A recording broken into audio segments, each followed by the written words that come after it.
Bintang.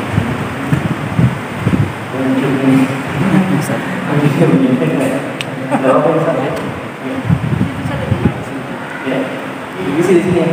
Oh iya. Menurut ini lagi.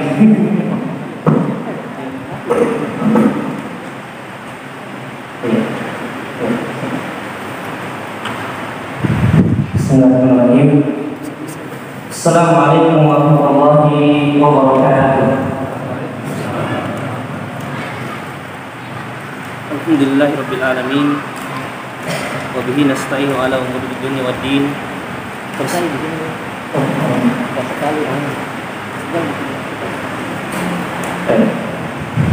Alhamdulillahirabbil alamin. Salatu wassalamu ala asyrafil anbiya'i wal mursalin. Nabiyina Muhammadin wa ala alihi wa sahbihi wa man tabi'ahum bi ihsanin ila yaumiddin. Amma ba'd. Jemaah maghrib yang insyaallah dirahmati dan dimuliakan oleh Allah Subhanahu wa taala. Pertama-tama kembali kita bersyukur kepada Allah Subhanahu wa taala di mana pada malam hari ini Allah Subhanahu wa taala masih memberikan kita kesehatan dan umur yang panjang sehingga kita masih bisa melaksanakan kewajiban kita sebagai hamba Allah yang sholat maghrib secara berjamaah. Kemudian salam dan salawat mari kita kirimkan kepada Nabi kita Rasulullah Muhammad SAW, Nabi yang menjadi uswatun hasanah, teladan yang baik bagi kita semua, contoh yang baik dalam kehidupan kita, dan kita berharap semoga Allah Subhanahu wa taala mengumpulkan kita dengan beliau di dalam surga kelak. Amin ya rabbal alamin.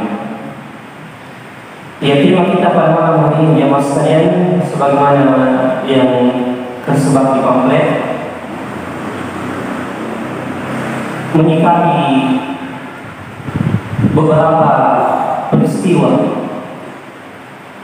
yang menimpa negeri kita Indonesia ini secara umum, dan terkhusus apa yang menimpa saudara-saudara kita yang barusan terjadi di hari kemarin, yaitu gempa yang terjadi di Kabupaten Majene, Sulawesi Barat. Subhanallah, di awal tahun Januari ini jemaah sekalian, coba kita perhatikan banyak sekali peristiwa dan musibah yang menimpa negara kita.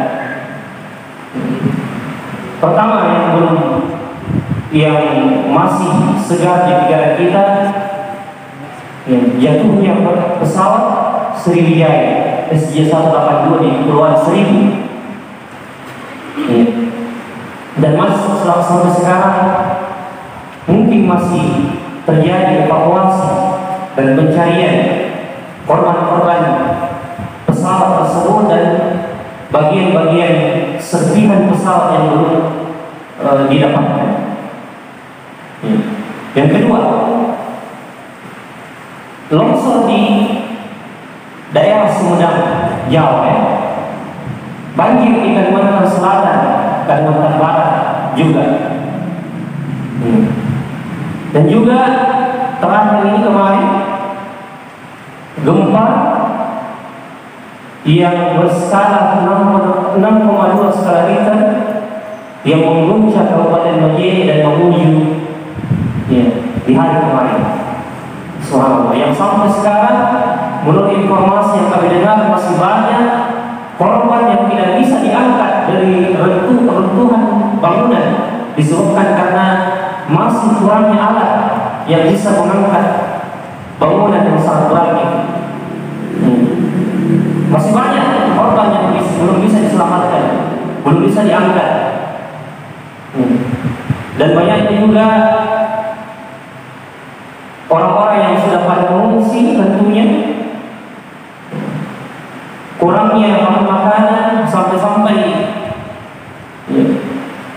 di grup WhatsApp tadi kami mendapatkan kabar bahwasanya terjadi penjarahan pengambilan paksa ya bahan makanan oleh orang-orang ya di jalan, menghadang mobil-mobil yang lewat untuk merampas bahan-bahan makanan tersebut karena mereka sudah sangat butuh. Ya jamaah rahimahumullah. Maka tentunya ini semua menjadikan hati kita betul-betul menyadari bahwasanya di awal tahun 2021 ini Allah Subhanahu wa taala ingin menyadarkan kita, ingin mengajak kita untuk merenungkan apa saja yang Allah takdirkan berupa musibah ini kepada negeri kita. Oleh sebab itulah pembahasan kita pada malam hari ini yang sekalian dimuliakan oleh Allah Subhanahu wa taala adalah bagaimana sikap kita sebagai seorang muslim dalam menghadapi musibah apa saja yang menimpa diri kita, keluarga kita, masyarakat kita, dan negara kita yang tercintai. Yang pertama jemaah sekalian tentunya kita menyadari bahwasanya ini semua terjadi tentunya atas keputusan dan takdir Allah Subhanahu wa taala. Kita mengimani bahwasanya Allah Subhanahu wa taala menetapkan takdir yang baik kepada kita dan takdir yang buruk, dan ini antara rukun iman yang enam yang harus kita yakini dengan sebenar-benarnya tanpa ada keraguan di dalamnya. Dan orang yang meyakini takdir hasil dari iman kepada takdir tersebut akan menjadikan dia semakin dekat kepada Allah Subhanahu wa taala dan semakin bertambah imannya. Bukan justru menyalahkan takdir, bukan justru mengeluh dengan apa yang menimpa mereka. Maka ini yang poin pertama jemaah sekalian yang menjadi catatan di balik musibah ini, bahwasanya kita semua meyakini bahwasanya ini semua sudah dicatat dengan rapi di catatan Lauhul Mahfuz di atas langit yang ketujuh jauh sebelum diciptakannya langit dan bumi. Dan Rasulullah SAW mengatakan, ya telah dicatat dan telah ditetapkan apa yang Allah Subhanahu wa taala putuskan pada kejadian di bumi ini, mulai dari diciptakannya Nabi Adam sampai hancurnya dunia ini di hari kiamat, sudah tercatat dengan rapi di catatan takdir di Lauhul Mahfuz di atas langit ketujuh. Bahkan kata Nabi di dalam hadis yang sahih, 50.000 tahun sebelum diciptakannya bumi ini sudah ada catatan takdir tersebut. Jamaah rahimahumullah. Maka ini sikap kita yang pertama, bahwasanya Allah Subhanahu wa taala telah menetapkan itu semua untuk kita. Dan ketika seorang mukmin meyakini bahwasanya itu semua sudah dicatatkan oleh Allah Subhanahu wa taala, sudah ditetapkan oleh Allah Subhanahu wa taala, maka tidak ada sikap mereka kecuali memasrahkan diri mereka kepada Allah. La haula wala quwwata illa billah. Tidak ada daya dan kekuatan kita, tidak ada upaya kita cuma berusaha menghindari sebab-sebab kematian itu, dan kita berdoa kepada Allah akan menghindarkan kita dari kematian itu. Tapi kalau sudah tiba waktunya, tidak ada. Makanya Allah SWT mengingatkan kita yang masih di dalam Al-Quran, yang bahwasanya musibah yang Allah Subhanahu wa taala berikan dan tetapkan kepada kita itu sudah Allah putuskan jauh hari, jauh waktu sebelum Allah SWT menciptakan langit dan bumi. Bahwasanya pada waktu ini, di tempat ini, jam sekian akan terjadi musibah dan peristiwa seperti ini sebelum diciptakannya langit dan bumi. Allah SWT mengatakan, A'udzubillahi minasyaitonir rajim, ma asaba min musibatin fil ardi wala fi anfusikum illa fi kitabin min qabli an nabraha inna dzalika 'ala Allahi yasir. Setiap musibah yang menimpa kalian, yang menimpa bumi, yang terjadi di bumi dan menimpa diri kalian, sudah tercatat fi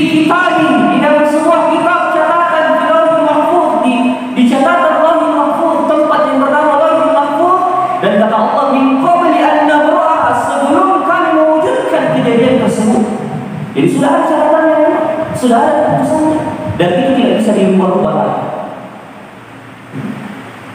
Sudah ditentukan. Allah mengatakan min qabli an nabraha, sebelum kami mewujudkan dan betul-betul menjadikan kejadian itu terjadi. Inna dzalika 'ala Allahi yasir, dan sesungguhnya itu sangat mudah bagi Allah Subhanahu wa taala menjadikannya. Apa namanya? Allah mengabarkan kepada kita bahwasanya musibah itu sudah ditetapkan, sudah dicatat jauh hari sebelum diciptakannya bumi dan langit ini. Allah mengatakan likaila ta'sau 'ala ma fatakum wa la tafrahu bima ataakum. Inna Allah la yuhibbu kulla mukhtalin fakhur. Agar kemudian kalian tidak merasa sedih dengan apa yang telah terjadi dan tidak merasa gembira dengan apa yang telah datang. Inna Allah la yuhibbu kulla mukhtalin fakhur. Sesungguhnya Allah tidak menyukai orang-orang yang sombong dan membanggakan diri mereka. Makanya Allah mengatakan, wa may yu'min billahi yahdi qalbah. Siapa yang betul-betul yakin dengan Allah Subhanahu wa taala, bahwa saja segala apa yang Allah tetapkan dan Allah jadikan berupa musibah di muka bumi ini, dan dia yakin dengan imannya bahwasanya itu semua sudah ketetapan dan keputusan Allah, yahdi qalbah, Allah akan memberikan petunjuk di dalam hatinya. Dan ini menjadi poin yang kedua, bahwasanya sikap seorang muslim dalam menyikapi musibah tersebut, bahwasanya dia yakin dengan musibah yang Allah berikan kepada mereka, itu justru menjadi sebab agar mereka kembali kepada Allah Subhanahu wa taala, agar mereka kembali kepada Allah Subhanahu wa taala. Allah mengatakan, "Ma asaba min musibatin fa bima kasabat aydikum wa ya'fu an katsir." Tidaklah setiap musibah yang menimpa diri kalian kecuali atas ulah tangan perbuatan kalian sendiri. Tapi Allah mengatakan setelah itu, "Wa ya'fu an katsir." Tapi Allah memaafkan kesalahan yang banyak. Subhanallah. Allah tidak sekedar mengatakan wa ya'fu dan Allah memaafkan, tapi Allah mengatakan wa ya'fu an katsir, dan Allah memaafkan kesalahan yang banyak. Dan seorang muslim hendaknya diselamatkan yang sekalian bahwasanya semua yang Allah tetapkan kepadanya, semua musibah yang Allah berikan kepada mereka, jangan mereka mengatakan kenapa ini harus terjadi di Indonesia, kenapa bukan di tempat lain saja yang masih banyak pelaku dosa di sana. Kenapa bukan di negara-negara kafir yang sudah jelas masih sedikit orang muslimnya di sana, padahal Indonesia negeri muslim terbesar penduduk Islamnya, jemaah sekalian. Tapi kenapa musibah paling banyak di Indonesia? Kenapa musibah paling banyak di Indonesia? Mungkin ada yang protes seperti itu. Padahal penduduk kita, penduduk muslim terbesar di dunia, mengalahkan Arab Saudi jumlah penduduk muslimnya menurut data statistik seperti itu. Tapi mungkin ada yang mengatakan, kenapa harus di Indonesia? Kenapa bukan di negara-negara yang sudah banyak maksiat terjadi atau dosa terjadi di sana? Kenapa harus di Indonesia? Kita katakan, boleh jadi itu semua Allah Subhanahu wa taala limpahkan kepada kita, mungkin sebagai teguran, dan kita bisa katakan boleh jadi itu menjadi tanda sayang Allah kepada kita, agar apa? Agar kita kembali kepadanya. وَلَنُذِيقَنَّهُم مِّنَ الْعَذَابِ الْأَدْنَىٰ دُونَ الْعَذَابِ الْأَكْبَرِ لَعَلَّهُمْ يَرْجِعُونَ. Kami memberikan azab yang sedikit di dunia sebelum azab yang pedih di akhirat, agar apa? لَعَلَّهُمْ يَرْجِعُونَ, agar mereka kembali kepada Allah. Tidak ingin kita beberapa tahun yang lalu gempa di Palu yang juga terjadi tsunami yang besar di sana, dan setelah orang-orang atau ustaz kita mengunjungi dan berziarah penduduk di sana, mereka mendapatkan banyak orang-orang yang sudah mulai sadar, sudah mulai mengerjakan sholat yang dulunya tidak mengerjakan sholat. Dulunya mungkin masih banyak tempat-tempat ya perbuatan dosa di sini. Tapi mungkin sudah agak berkurang sekarang karena memang tabiat manusia ketika ada sesuatu yang menimpa pasti langsung ingat kepada Allah. Bagaimanapun ya orang yang mungkin bahkan tidak sholat, kalau terjadi musibah pasti menyebut nama Allah. Ketika contohnya ya terjadi ya ketika terjadi di atas pesawat itu beberapa kejadian yang kita dapati, orang-orang ketika goyang pesawat langsung mengingat Allah Subhanahu wa taala. Takbir didengarkan, kalimat takbir, kalimat la ilaha illallah diucapkan. Iya. Kalimat la haula wala quwwata illa billah didengarkan oleh telinga kita. Ya. Kenapa? Karena memang tabiat manusia ketika terjadi musibah itu tergerak hatinya untuk kembali kepada Allah Subhanahu wa taala.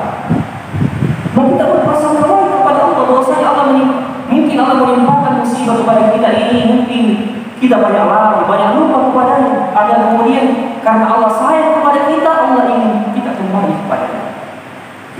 Kita memperbaiki sisa-sisa umur kita ini untuk mendekatkan diri kita kepada Allah. Karena kita yakin dengan adanya musibah ini itu menunjukkan bahwasanya kematian dengan cepat mengambil seseorang. Kalau sudah tiba waktunya, kita lihat coba sekali. Betapa banyak saudara-saudara kita di Madinah yang mungkin menganggap bahwasanya dengan hitungan detik getaran gempa itu menggetarkan dan menghancurkan bangunan-bangunan sampai rumah jabatan gubernur, tidak ada yang terselamatkan. Sampai mungkin orang-orang menyangka orang dalam keadaan tidur tidak menyangka bahwasanya akan dia akan tertimpa bangunan. Tidak ada di pikirannya mungkin kalau ada di pikirannya mungkin pasti mereka akan mengungsi cepat-cepat. Tapi bangunan orang yang tertimpa runtuhan bangunan menunjukkan bahwasanya mereka mungkin tidak sadar bahwasanya akan terjadi gempa susulan dan menimpa runtuhan akan sampai kepada rumah mereka. Maka ini namanya firman Allah SWT di dalam Al-Quran surah Al-A'raf. Allah mengatakan, "Afa amina ahlul qura ay ya'tiyahum ba'suna bayatan wa hum na'imun." Apakah penduduk suatu kampung, suatu negeri merasa aman dari siksa dan ancaman Allah Subhanahu wa taala sedangkan mereka dalam keadaan tidur di malam hari? Ini sudah ada dalam Al-Quran dan sudah Shadaqallahul Azim. Betul dan benar firman Allah Subhanahu wa taala. Tidak ada kebohongan di dalam Al-Quran. Allah sudah mengatakan itu 1400 tahun yang lalu. Allah mengatakan, "Afa amina ahlul qura ay ya'tiyahum ba'suna bayatan wa hum na'imun." Apakah penduduk kampung atau suatu negeri itu merasa aman ketika bencana dan musibah datang kepada mereka sedangkan mereka dalam keadaan tidur di malam hari? Itu yang menimpa saudara-saudara kita di Madinah. Lalu Allah mengatakan, "Awa amina ahlul qura ay ya'tiyahum ba'suna duhan wa hum yal'abun." Apakah penduduk suatu negeri itu merasa aman dari siksaan dan ancaman Allah Subhanahu wa taala sedangkan mereka dalam keadaan bermain-main di pagi hari? Semua. Maka ini juga menjadi PR bagi kita dan sikap kita. Bagaimana agar kita selalu memperbaiki diri kita di setiap saat, dan kita mesti takut jangan sampai tiba-tiba ada bencana kemudian kita dalam keadaan lalai, tidak mengingat Allah, bahkan dalam keadaan berbuat dosa, lalu tiba-tiba bencana itu datang kepada kita mati dalam keadaan jelek. Orang bilang betapa banyak kita dapatkan orang-orang yang pulang dari tempat pelacuran, kecelakaan dan mati dalam keadaan seperti ini. Pulang dari minum minuman keras, mabuk-mabukan, kemudian tertabrak mobilnya, meninggal seketika dalam keadaan mabuk menanggung dengan tadi. Sebaliknya juga banyak kita dapatkan orang-orang yang ketika dia beribadah kepada Allah dipanggil Allah, dicabut nyawanya Allah. Dan ini kita harapkan, tawaffani musliman, ya Allah wafatkanlah saya dalam keadaan muslim, wa alhamdulillah bisalihin, dan masukkanlah saya ke dalam golongan orang-orang yang saleh. Makanya mas kalian bukan perkaranya kapan kita meninggal, tapi bagaimana keadaan kita pada saat kita meninggal. Itu yang paling penting kita pikirkan. Karena kalau kita pikirkan kapan kita meninggal, itu rahasianya Allah. Dan semua kita pasti akan meninggal cepat atau lambat. Tapi yang kita pikirkan dari sekarang, bagaimana keadaan kita menjemput kematian tersebut. Itu yang paling penting kita pikirkan.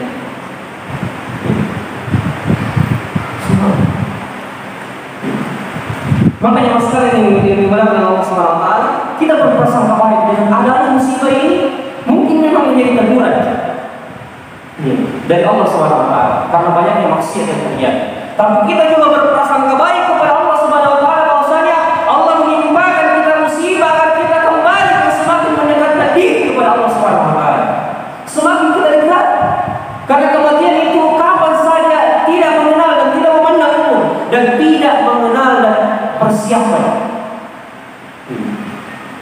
Tidak mengenal persiapan. Mungkin sekiranya kematian itu mengenal persiapan, pasti kita akan dikabarkan oleh Allah bahwasanya kamu akan meninggal.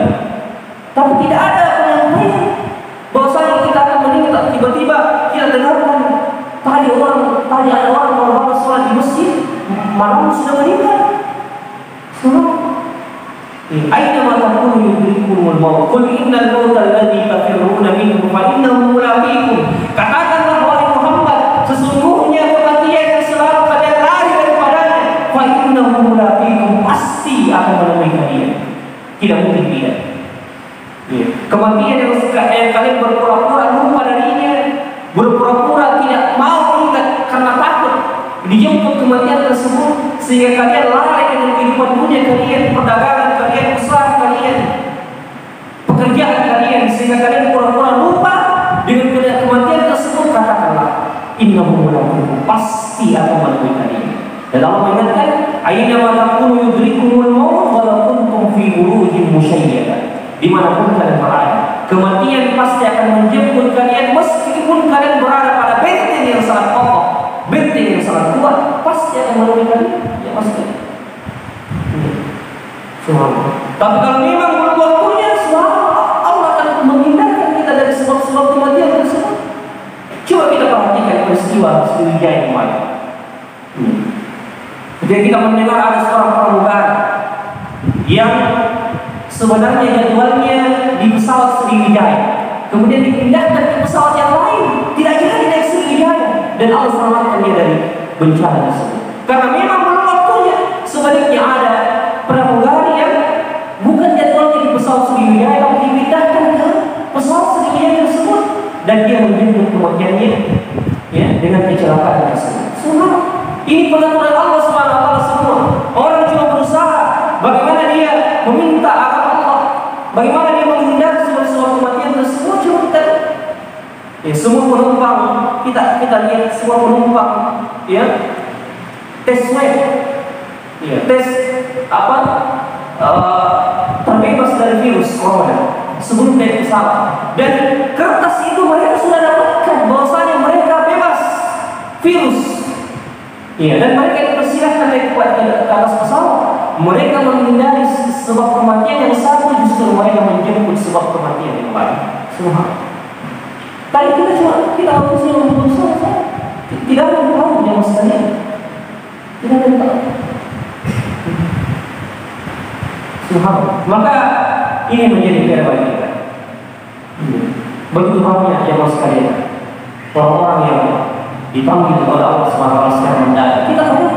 Kita bisa bayangkan bagaimana perasaan orang-orang yang akan naik pesawat itu kemarin. Dia pasti sudah memikirkan bahwasanya, iya, kalau sampai di Pontianak ini yang saya akan lakukan, ini saya mau kesini dulu, saya mau beli ini dulu, saya mau beli ini.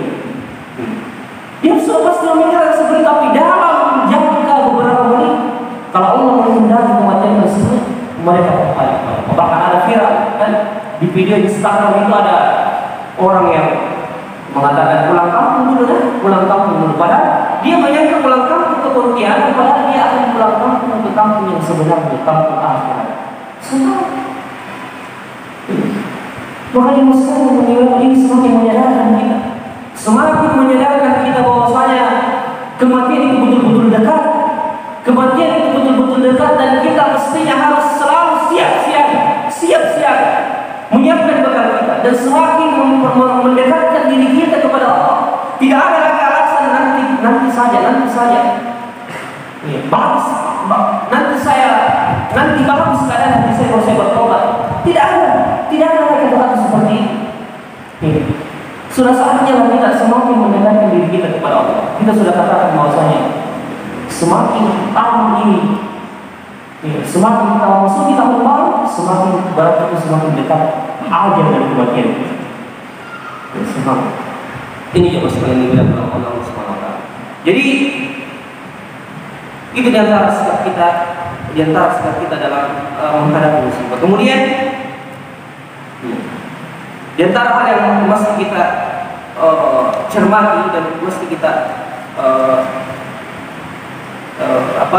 ada pada diri kita dalam menyikapi bencana tersebut, bahwasanya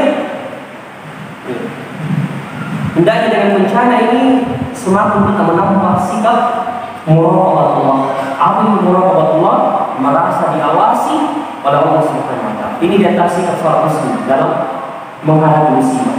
Bagaimana ketika dia melihat orang-orang yang tiba-tiba ditimpa bencana dalam waktu beberapa menit saja, kemudian mereka langsung tertimpa runtuhan, tertimpa bangunan, langsung kemudian pada saat itu Allah memanggil dan mencabut nyawanya, maka ini semakin menambah sikap muraqabah Allah, merasa diawasi oleh Allah. Bahwasanya kapan saja Allah akan menjemput kita, maka ya kita harus semakin menambah rasa takut kita. Ya, jangan sampai dosa kecil atau dosa-dosa yang lain membuat kita lalai sehingga kita tidak yakin bahwasanya jangan sampai pada saat kita pas melakukan dosa itu Allah mencabut nyawa kita. Semua yang sekali dilihat dalam Allah SWT.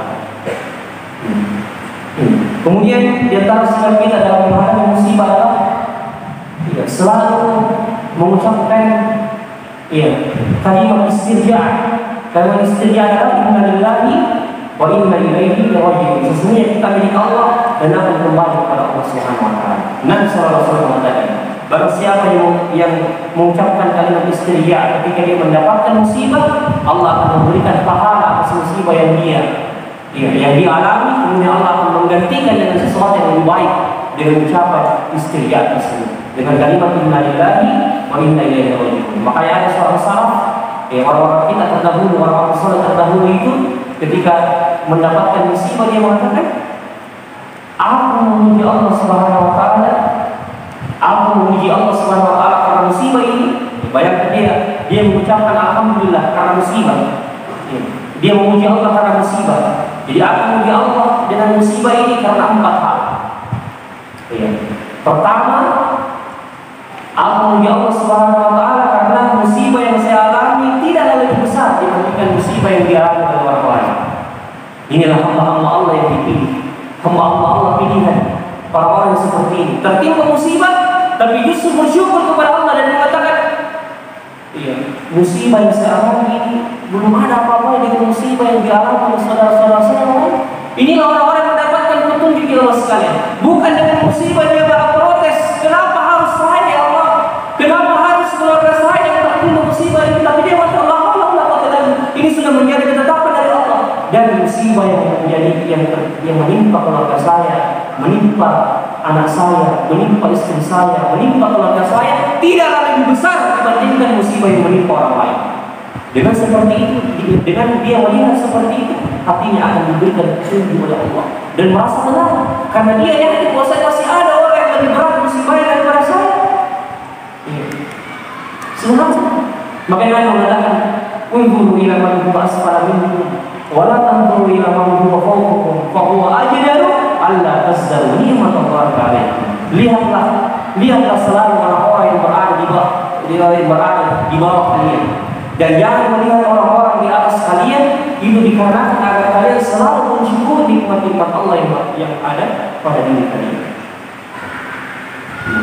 Kita sakit-sakit kepala mungkin sedikit, atau sakit-sakit demam, flu ringan, kita lihat orang yang lebih parah dan kita masih ada tetangga saya, subhanallah sudah diopname sekarang di rumah sakit, sudah tidak bisa, sudah lumpuh badannya, tidak bisa bergerak. Alhamdulillah saya masih diberikan demam-demam seperti ini, masih bisa jalan. Tetangga saya tidak bisa lagi masjid, misalnya tidak bisa lagi pergi kantor, tinggal di tempat tidurnya saya, dikasih makanan Saya pun masih bisa berjalan, masih bisa bekerja. Dengan seperti itu seorang muslim akan selalu bersyukur kepada Allah Subhanahu wa taala. Dan bahkan dengan musibah yang dia alami dia masih.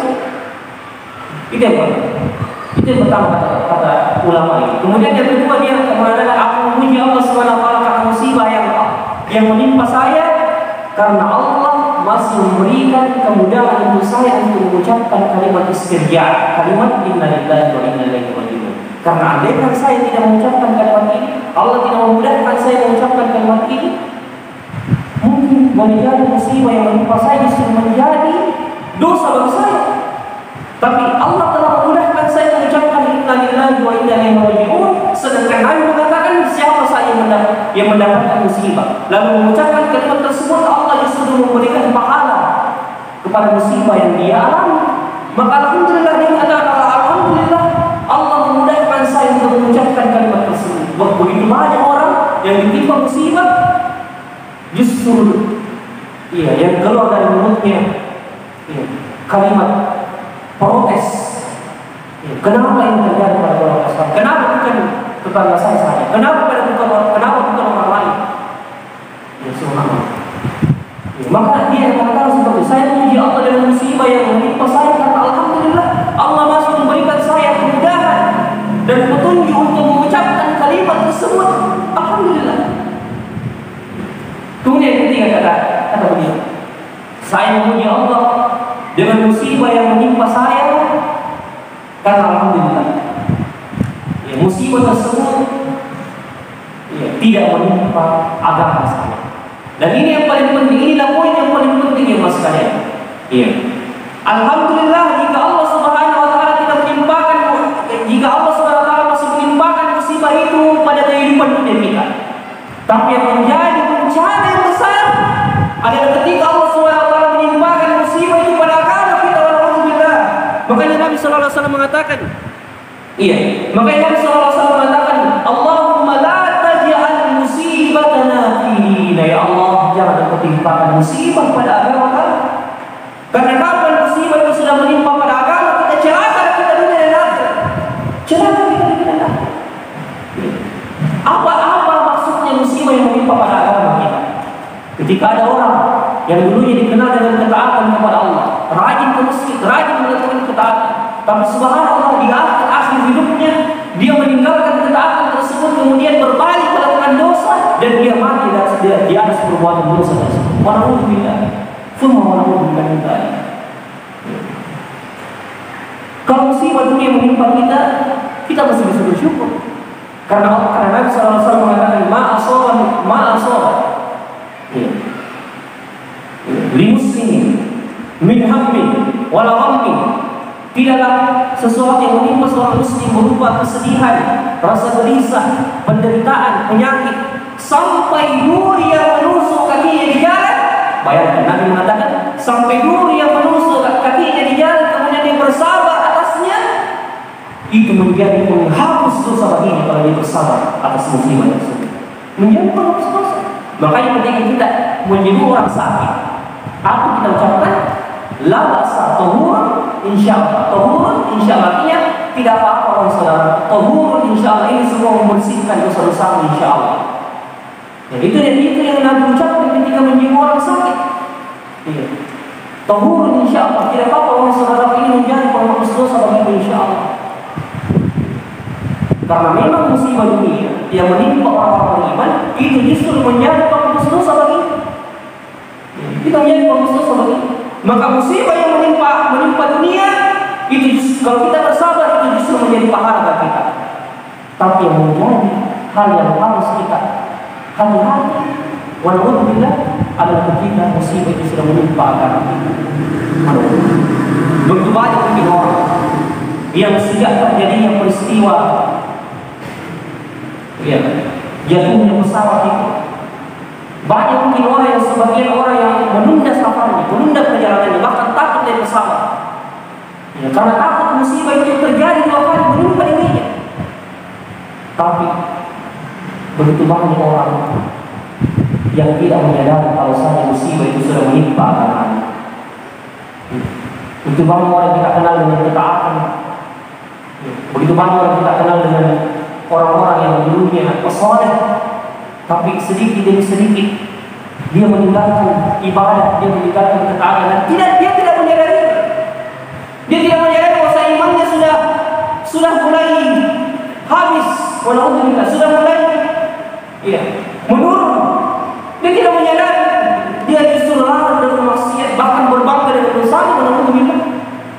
Ini mesti kita khawatir ya sekali kalau ini menimpa. Menimpa agama kita. Makanya kita selalu berdoa, ya Allah, jangan menjadikan musibah pada agama kami, Allah. Jangan menjadikan musibah pada agama kami, Allah. Wala taj'al dunya akbar hammina, dan jangan menjadikan dunia ini adalah tujuan utama kami selama-lamanya. Wala taj'al dunya akbar hammina, wala taj'al jangan menjadikan setiap musibah yang menimpa kami, dan berikanlah kami keyakinan kepadamu terhadap musibah yang menimpa kami, Allah. Iman yang menimpa kami, Allah. Makanya sekarang yang berkata Allah Subhanahu Wa Taala, sekali lagi, jika itu musibah masih menimpa dunia kita, itu belum ada apa-apa. Justru kita berprasangka baik kepada Allah bahwa saya itu merupakan menghapus dosa baik kita. Menghapus dosa baik kita. Saya teringat subhanallah, ada seorang perkataan Ustaz kami di Pindrang yang mengatakan seperti ini. Boleh jadi ada orang yang amalannya tidak cukup untuk mengangkat dia ke surga, tidak cukup amalannya untuk memasukkan dia ke surga, maka Allah Subhanahu Wa Taala menimpakan penyakit kepadanya, memberikan dia musibah untuk mengangkat dia agar sampai ke surga Allah Subhanahu Wa Taala. Karena amalannya itu tidak cukup. Allah tahu bahwasanya amalnya sedikit, maka Allah memberikan dia musibah untuk mengangkat dengan musibah itu. Allah mengangkat dia sampai ke surga Allah yang paling tinggi. Surga Allah yang paling tinggi. Makanya kalau ada orang yang tertimpa penyakit bertahun-tahun, jangan kita celah. Jangan kita celah, justru kita yang sehat ini justru harus bertanya. Kalau jangan sampai kita ini diberikan istidraj, kita diberikan kesempatan bersenang-senang, lalu di akhir kita mendapatkan ancaman dari Allah, alhamdulillah. Sedangkan saudara-saudara kita mungkin diuji oleh Allah, alhamdulillah, mereka diberikan ujian tersebut karena mungkin Allah ingin mengangkat derajatnya di dunia dan di akhir.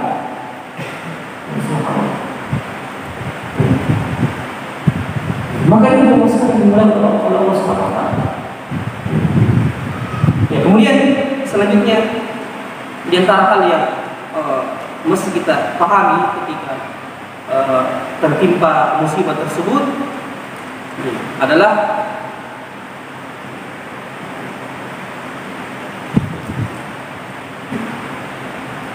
kita memperkuat kesabaran kita dan perasaan ini.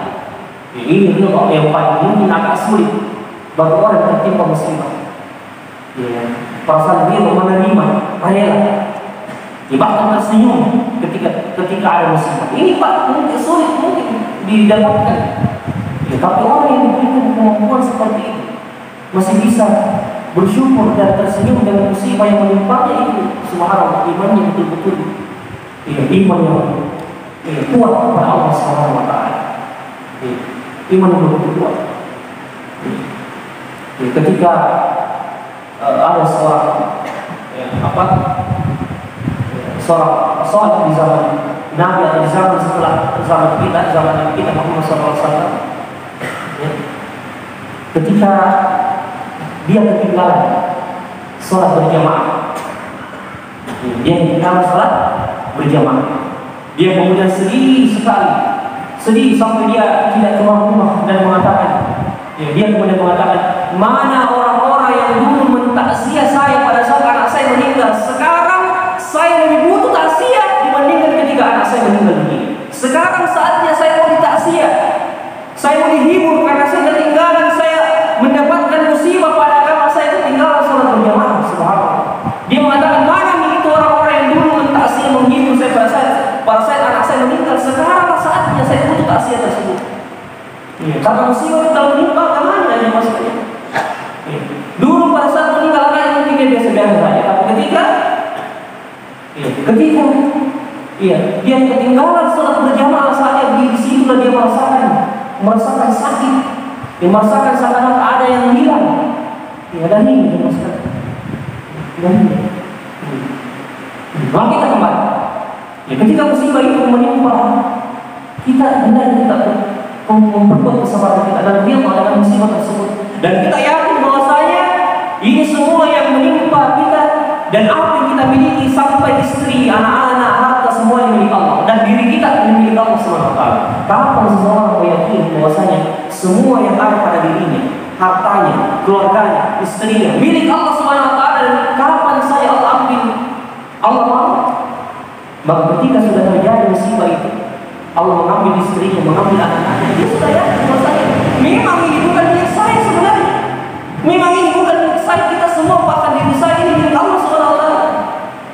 Makanya subhanallah ketika Ummu Salamah, salah satu istri Nabi SAW, ya, yang dinikahi oleh Nabi SAW ketika suaminya Abu Salamah meninggal dunia, ya, ketika dia masih bersama dengan suaminya Abu Salamah, meninggal anaknya. Kemudian pada saat meninggal anaknya, ya, suaminya ini kebetulan berada di luar daerah pada saat itu. Kemudian ketika suaminya pulang, Ummu Salamah ini tidak langsung mengabarkan kepada suaminya bahwasanya bersabarlah, anakku meninggal dunia. Dia tidak langsung mengabarkan seperti itu. Tapi dia berdandan dulu, berhias, menyambut suaminya. Kemudian dia hidangkan, dia berikan makanan, masakan suaminya makanan yang paling enak. Kemudian ketika sudah di atas kasur, di atas ranjang, ya, bangun dia mengatakan kepada suaminya. Dan dia tidak langsung mengatakan bahwasanya anak meninggal dunia. Dia mengatakan seperti ini, wahai suamiku, bagaimana pendapatmu kalau ada orang yang menitipkan barangnya kepada kita, lalu ketika orang itu sudah mau mengambil barangnya, apakah kita larang dan kita tahan? Jangan dulu ambil barangnya. Kalau bahasa kita, jangan dulu ambil barangnya. Ya. Lalu suaminya Abu Salamah mengatakan, tentu tidak, karena itu bukan milik kita. Kapan saja orang itu mau ambil, ya pasti kita serahkan, karena bukan hak milik kita. Ya.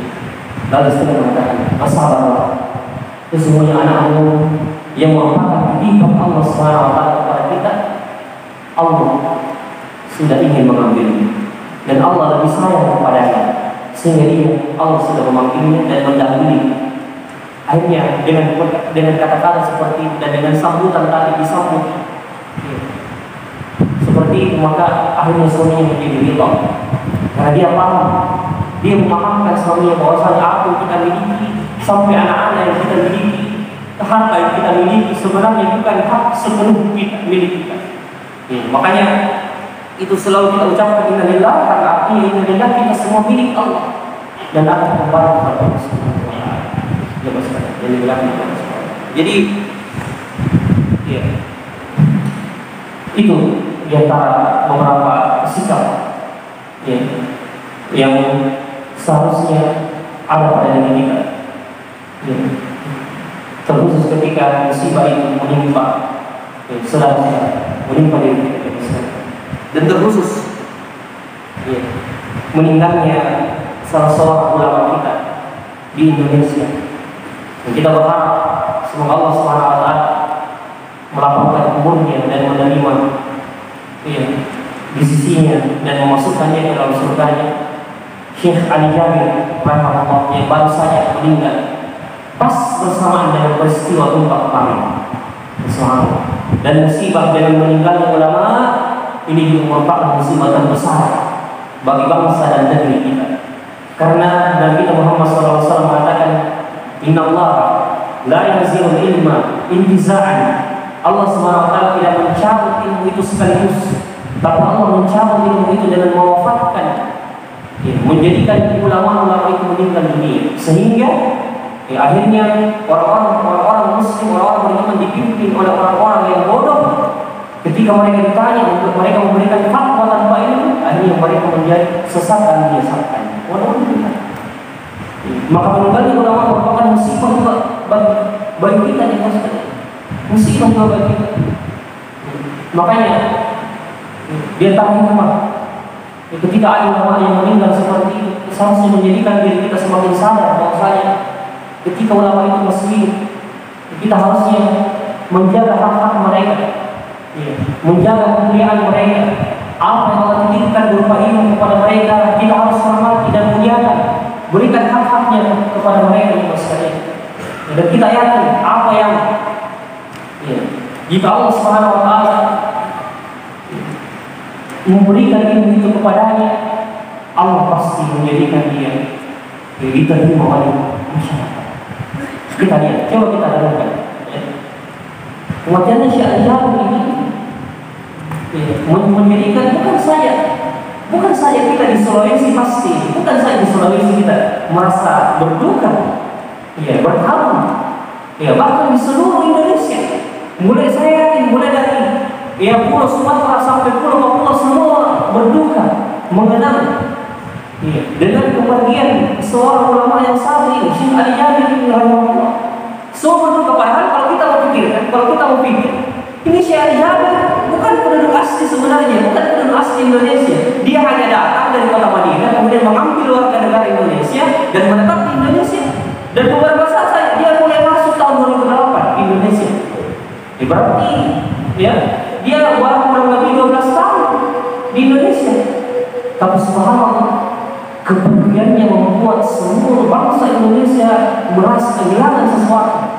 Kehilangan sosok manusia yang menjadi figur dan teladan di tengah-tengah masyarakat Indonesia. Karena apa? Ketulusannya, keikhlasannya menyebarkan kebaikan.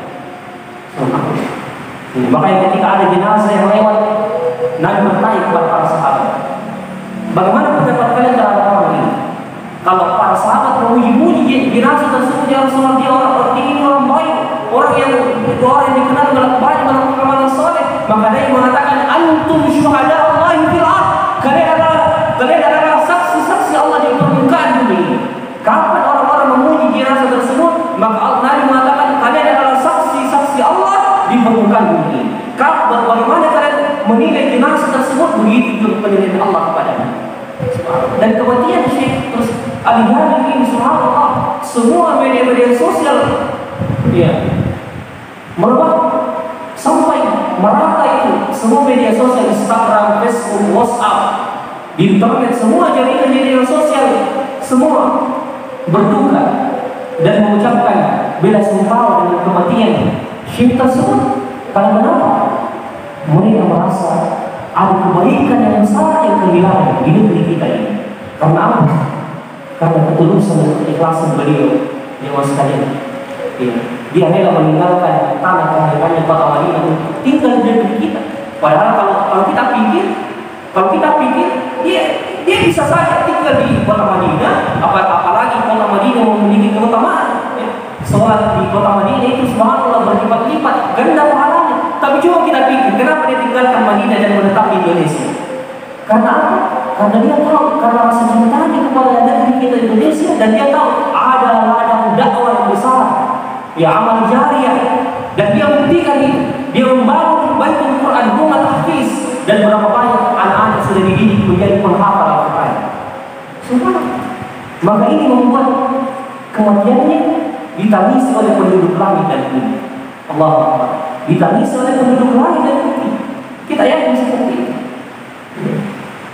Maka ini kita menjadi sentuhan bagi kita bahwasanya bagaimana kita ini kalau kepergian kita bukan saja orang-orang yang menangis sebagian kita, tapi sampai mungkin langit dan bumi bagaimana sehingga menangis kepergian orang-orang saleh, dan semua kita dicatat oleh Allah Subhanahu wa taala yang sekali sebagai orang-orang yang saleh dan mendapatkan ketakwaan di sisi Allah Subhanahu wa taala. Ini saya mungkin yang bisa menjadi nasihat bagi diri saya pribadi, terutama yang sekalian yang masih sangat kurang ini,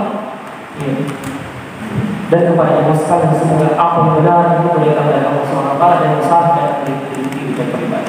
Semoga orang-orang puji saudara kita astagfirullah ilaih. Assalamualaikum warahmatullahi wabarakatuh.